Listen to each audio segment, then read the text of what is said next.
Well, good morning, everyone. I hope you're enjoying the virtual show today. We are here giving you some ideas to think about when investing in a franchise. And I've got my esteemed panel here, Ruth, Nikki and Ryan. They will be introducing themselves, but this is basically all about how to find the perfect franchise for you. So I'll be popping some questions to them in turn, and they'll give their responses, and hopefully that will give you a feel for things to think about when buying a franchise. There is a Q&A box, so pop your questions in there. I think it's the chat box, so we will get those, and we'll try and answer as many of those as possible. But alternatively, if you've got other further questions, Ruth, Nikki and Ryan will let you know what stand they're on, and you can go and talk to them later on today. So without further ado, I shall introduce my first panelist, which is Ruth. Hi, thanks Katrina. So my name's Ruth Brown. I'm the Business Development Director for Home Instead. Home Instead is the world's largest home care company. We've got 232 franchises in the UK, but we're actually in 14 countries globally with 1,400 franchises around the world.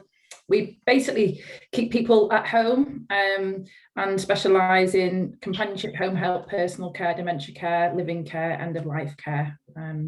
So that's me. Okay, thank you very much there, Ruth. And over to you, Nikki. Hello, I'm Nikki. I'm the franchise salesperson at Letting Go.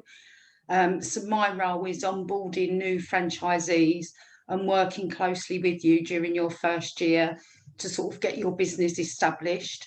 And what we do is we're a property inventory management business working in the rental market. And currently we've got 80 offices throughout the UK. Lovely, thank you, Nikki. And finally, Ryan. So I'm Ryan, I'm director of Tezlom and the franchisor of it as well. We've been established since 2008 and we have 10 franchises across the UK at the minute. And what we do is supply care staff to nursing homes, learning disability services, mental health hospitals, residential care for children, and we also do a bit of hospitality as well. That's great, thank you. I didn't actually introduce myself. My name's Carina Newman. I'm from Goldstein Legal, and we offer legal advice in franchising to franchisees and franchisors. First question, what questions should a prospective franchisee ask themselves before starting their franchise journey? So Ruth, what would you say? I think the first thing I would suggest you ask yourself is, what do you enjoy? What do you love doing? At the end of the day, this is going to be a big life decision. It's going to be something that you're going to probably be doing every day. And so make sure that you choose a sector and an opportunity that you know that you're going to enjoy and have fun doing. And then part of that is also really assessing your own strengths. So what are you good at and what can you excel at? So there would be the two main questions that I would be asking myself if I was a franchisee embarking on choosing a franchise. Right, okay, lovely. Thank you there, Ruth. What about you, Ryan? What would you? I was going to reiterate what Ruth said, really. I think you've just got to remember that you're going to be doing this for the rest of your life, or a big chunk of it, and you've got to know that you're going to love it and like it, because although the money's important and getting how much you're going to spend on a franchise, but I think you've just got to love it, because if you don't, it's going to be really difficult. So that's what I definitely ask myself if I was buying a franchise. Yeah, lovely.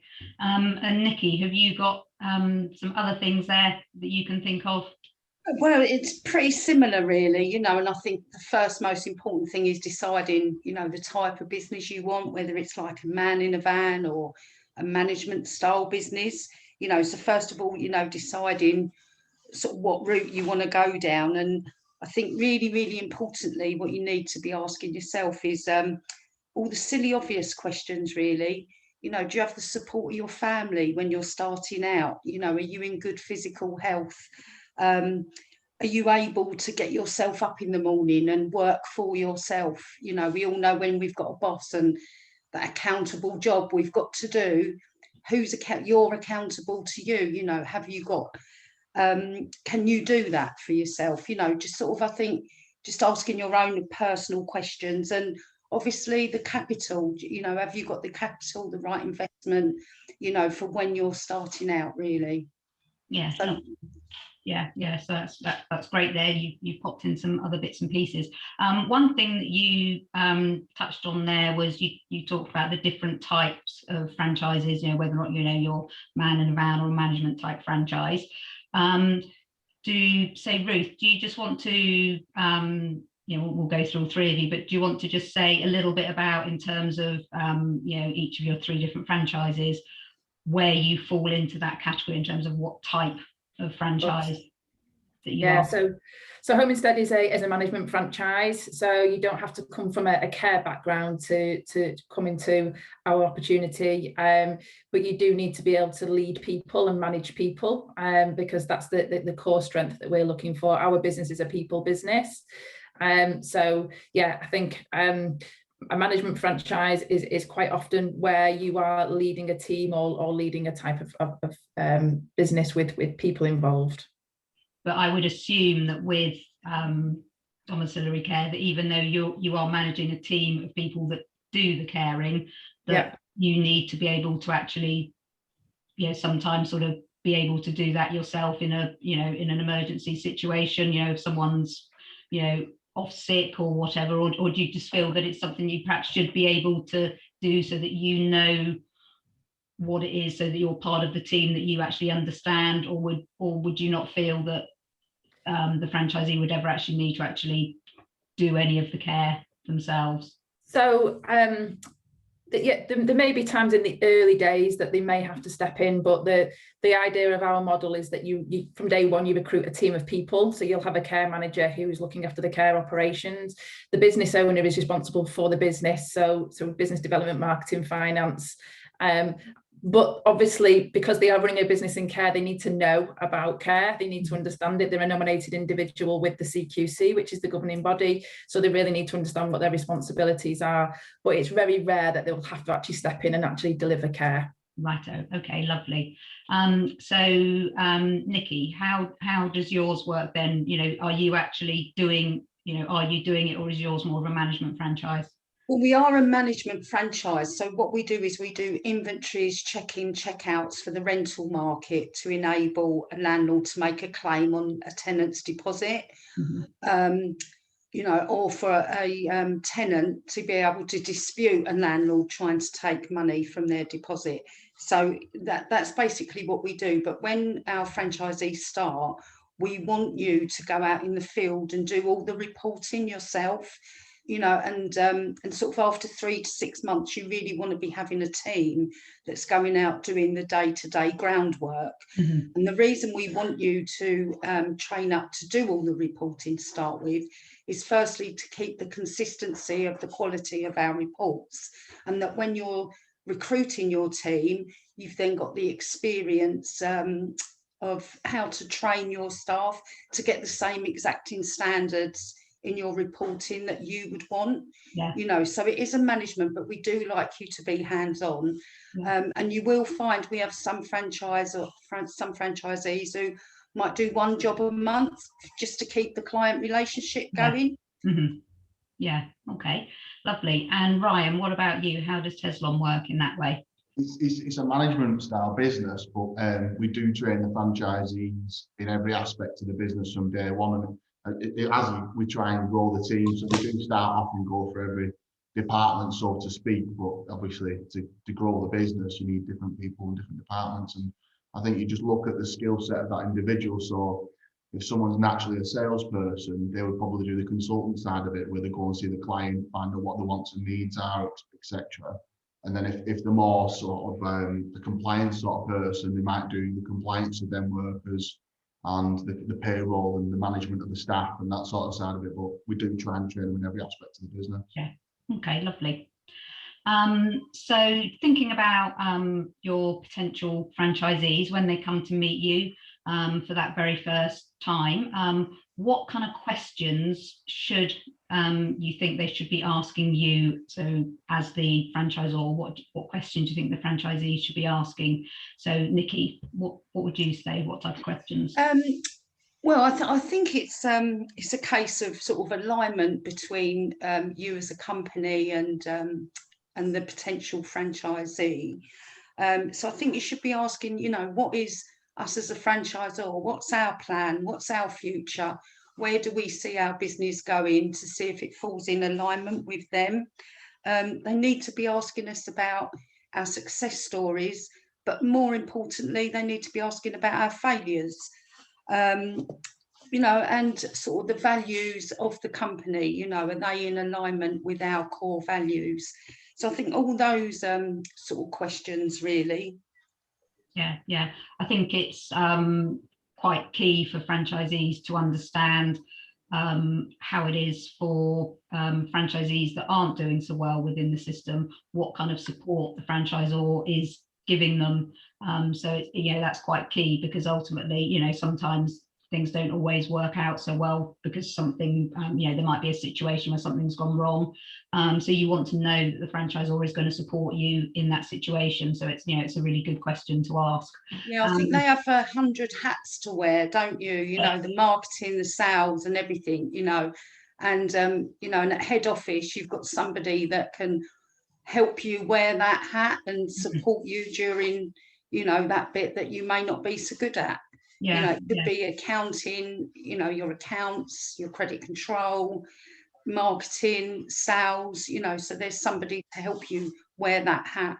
Yeah, great. Ryan. I was thinking of a similar sort of situation, but maybe the team that are going to support you, make sure you also kind of like them as well. You know, like, so that when you go to head office or you go and do a discovery day or you meet some of the people that will be supporting you, that you're going to get on with them and they're on your page. And does that make, you know, like, so there's a good culture around it, so you understand that the person who's going to be training in this part of them, I'm going to like them, they're going to get on with me, and I'm going to get something from them and not going to find all my personality clashes with them. That's what I was thinking, is just the team people that are going to train you. Are you going to enjoy working with them? Because again, it's for a long time and it's going to be under stress and things like that. So yeah, that's what I thought. Yeah, because obviously, you know, you're going to be with them for at least one term of your franchise agreement. 5 years, could be 10 years, and you know, and hopefully, you know, they'll be wanting to renew. So yeah, so it is a long-term relationship. So yeah, you've got to get on. Ruth, what about you? I think just to build on what the other panelists have said, I think I would be asking if I could speak to some franchisees and maybe spend some time actually experiencing a day in a life, or you know, just go into an office or a site. I'd be asking the franchisor what investment that they've made within the growing of the brand and the actual investments going forward. How do they invest in the team? How do they invest in the support? I think I would be asking, do the banks support the model? And you know, which banks do? And I think then from a more kind of assessment process, I'd be looking at what is the process that they follow for awarding that territory, and how do I assess my skill set to ensure that I'm able to work and grow and be successful in that particular franchise. Yeah, because ultimately it's you know, you are interviewing the franchisee to make sure they're the right fit for you. 100%. You've also got to be the right fit for them. So it's got to work both ways, hasn't it? Yeah, we actually generally use the word awarding a franchise to somebody. We know, I think it's not a sales process. If it feels like a sales process, then there's something wrong, because actually it has to be a process where you're getting to know one another. As Ryan said, do you fit the culture? Do you like them? Can you see yourselves working with them? Because there will be times where it is stressful, so you need to have trust and be able to work together to be able to get through things like pandemics, for example. So I think that would be probably a piece of advice, is how does that kind of relationship feel with the franchisor, and what does that process look like for recruitment? Yeah. Just you mentioning pandemic there. I think towards the end we'll just have a quick little moment of just seeing how the three of you went through that process. So when we were talking ahead of today, Ruth and I had a conversation about what's sort of more important, or is one more important, about the franchise concept versus the franchise partner. What do you yeah, I think we had quite a nice little conversation about it. Would you like to expand on that, Ruth? So which is more important, or do you feel they're equally important, the franchise concept or the franchise brand? Yeah, so I think it's similar to what Ryan said before. You need to decide what sector you want to go into. And once you've decided what sector or what kind of opportunity you want to work within, then you choose the brand. And the brand will be chosen, or the franchisor will be chosen based on culture fit. So I think, yeah, definitely decide what it is you want to do, and then do a review of who's within that kind of sector to work with.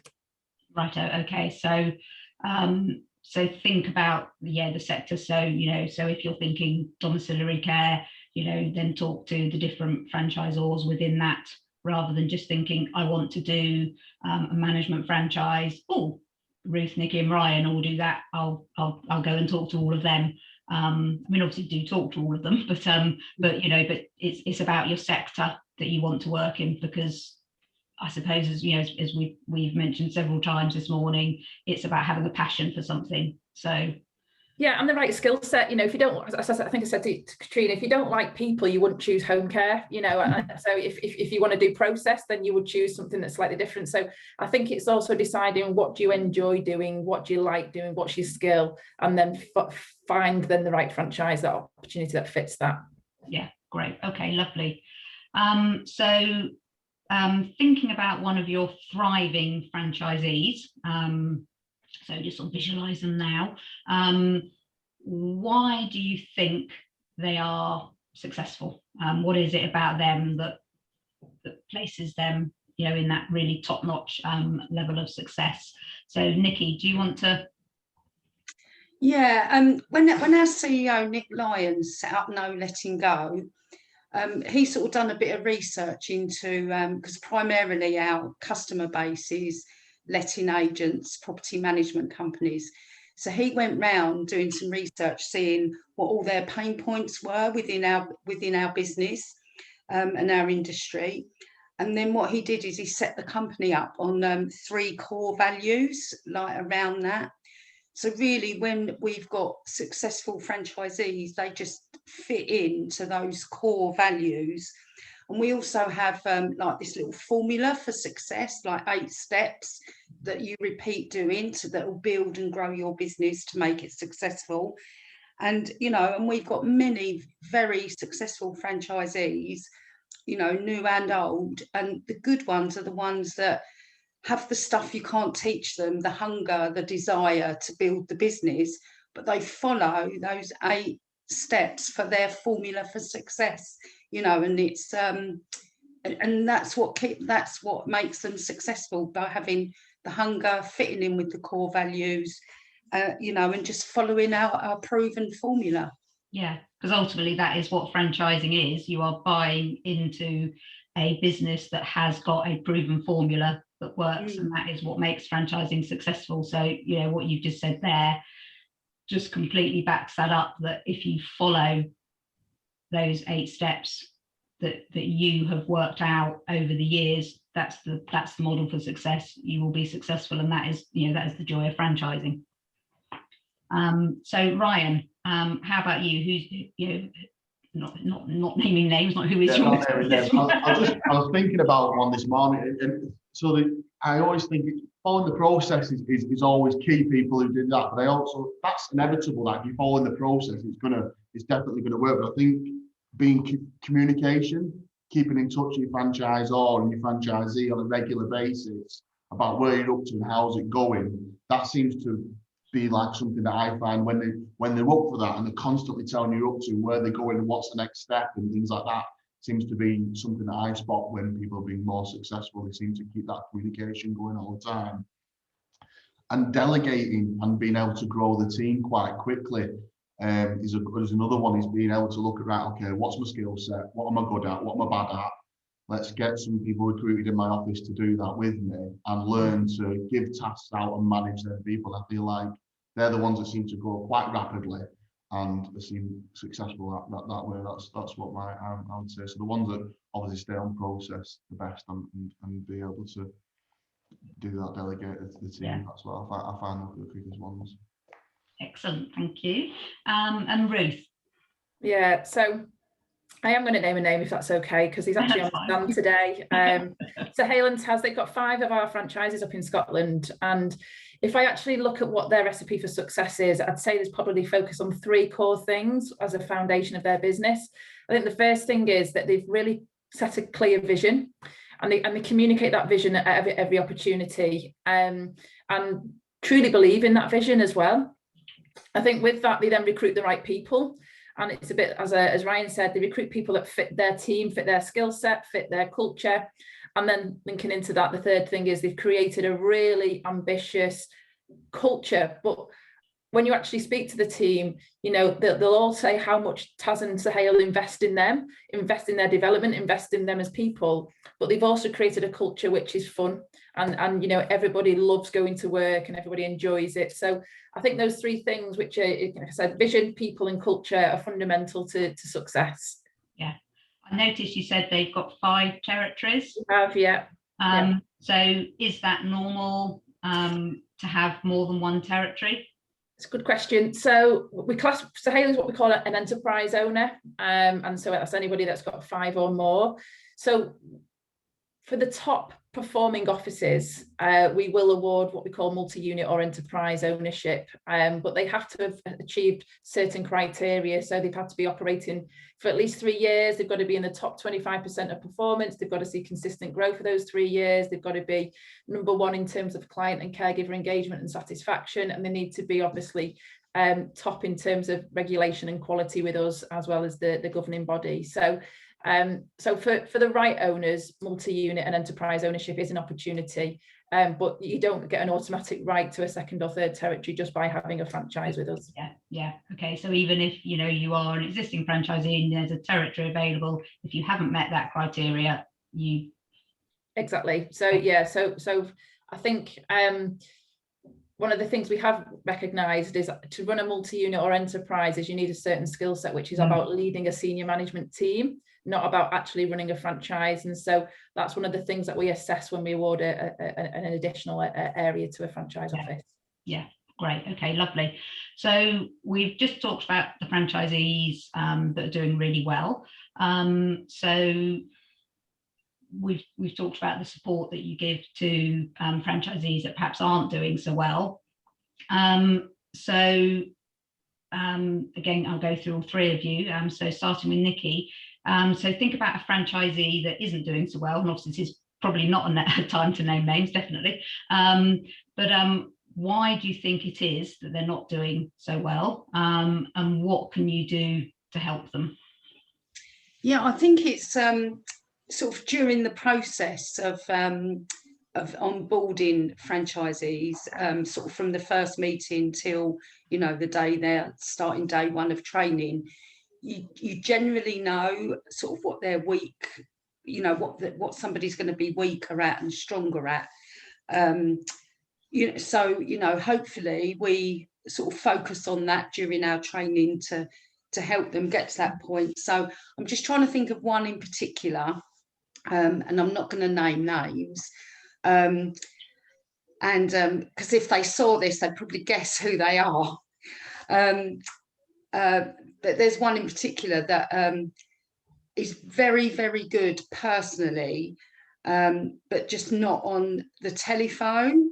And I think during the pandemic, where you've not been able to get out there, there's been a bit of a struggle, but sort of in the last recent weeks, where they can actually go face to face, it has actually built it up. So, hopefully we recognise sort of strongness at the beginning, and then sometimes you think somebody's going to be brilliant at everything, and then it turns out they're not, you Mm. know, so you just have to pull in all the resource from head office for each bit of building and growing and running their business. Yeah, okay. So Ryan, what about you and what in Tezlom? Yeah, I think I'm trying to think of one in particular, but if I just do an overall really of what is pace sometimes, and I think that's us managing expectations for them. So putting some things more expectations, and if they're not going to pace, for instance, in the compliance department of our sector, it's just saying, look, this is the pace, these are procedures, going over again and reiterating the training. And if we have to deep dive and go down and support them physically for a week or whatever we can do, and that's how I always find is what expectations are, managing them, and that seems to help them progress. And that's what I've always found is when people aren't performing, is just reiterating what's expected and how they're going to fix that problem, whatever it is, be it sales, be it business development, be it managing staff, be it running the business. Lots of different, that's what I find is the best way to do it. Right, okay, lovely, thank you, Ryan. And finally, Ruth. I think we mentioned this already today, is any franchisee that's not successful is because they're not following the model. They're trying to reinvent the wheel. So I think that would be the first thing. The other thing I'd say is, because we are a people business, it tends to be that they're not inspiring their people, or they're not great at leading people. Particularly as with the way we go to market is about being out in the community and talking to district nurses, pharmacists, GPs. If they're not able to actually inspire or kind of build a relationship with somebody because they haven't got the people skills, then obviously that would be an issue for us. So that's something that we do try and pull out in the kind of recruitment process, to ensure that they are people. Yes, yeah. So I think really all three of you are saying is that, you know, often you're able to pick something up at the beginning, either during the interview process, and then you know, then they wouldn't get selected as being a franchisee, or it's something that, you know, you can do in the initial training. You know, you're aware of their weaknesses, and then you can then give them support on something else that comes up during their life cycle as a franchisee. But ultimately, you know, it is about following the process, the systems and things that you put in place. But, you know, this is the beauty of franchising, the fact that you're not alone and you have got your franchisor there for support, and they have a team of people to help, and that they've got skills in different areas, and that is you know, a great bonus for franchisees, that they're not alone and they have your support. So I'm aware that time is ticking on. I said we'd have a quick little chat on COVID. So just thinking sort of how did the three of you cope in COVID? So I think we've got about 3 minutes left before we wrap up. So quick whistle stop. Start with you, Ryan. How did you cope in COVID? Well, the first thing we had to do was basically take everything online as quick as possible. Recruiting staff became quite a challenge because we face-to-face interview every staff member. So we went straight to video interviews, and then immediately we actually introduced a new CRM system and online application form and compliance process. It was pretty crazy really, because the whole team went working at home. We implemented a new CRM system at the same time, but it's worked out really well because actually everything's gone online and actually ended up being much quicker. So that was the first thing we did, basically, is the recruitment side of it. There's lots of other aspects, but that was the main thing we did. Yeah, great. Okay. Nikki. Well, we were quite fortunate in the during the pandemic that we were in an industry that was allowed to remain open. You know, so sort of across the board, sales wise, you know, it was pretty good. It was pretty good for the year considering. And a bit like you, Ryan, just so many things that we changed, that much for the better. Like our training has all changed. You know, it just, so much stuff is more streamlined, that you thought you were doing it really well before, and the pandemic has made us do some really good changes in the business. Yeah, I think that's come out with quite a lot of people, that, you know, you've made changes that actually they will will carry on through, because they have actually made an improvement, you know, to how the way things work. So Ruth, obviously, you know, you were right at the thick end of it. How was it for you? Yeah, so similar. So obviously we were frontline, and you know, people wanted to stay at home, and they'd care. Obviously, you saw what was going on with care homes and hospitals. So our business grew exponentially through COVID. But we had to do some of the things. So we had to do our caregiver training online. We had to do interviewing online, and we had to put rotas in and kind of split shifts for our office staff. But I think it just made us more efficient. And you know, there's definitely some learnings that we will be taking after the pandemic. And some really kind of eye-opening stuff as well about just, you know, what it means to do our role and the difference that we make. I think it just brought us closer together as a business as well. Yeah, that's great. So thank you all. I think this has been, you know, a really good session. You've all, you know, been really honest about how your franchises work. So all three of you are here today till the show finishes at 3 o'clock. So if you do have any questions that you specifically want to ask any of them, do go and visit their stands. So yeah, and they can answer any more questions for you. But thank you to Ruth, Nikki and Ryan. That's been really great talking to you this morning. So thank you very much. Thank you. Thank you.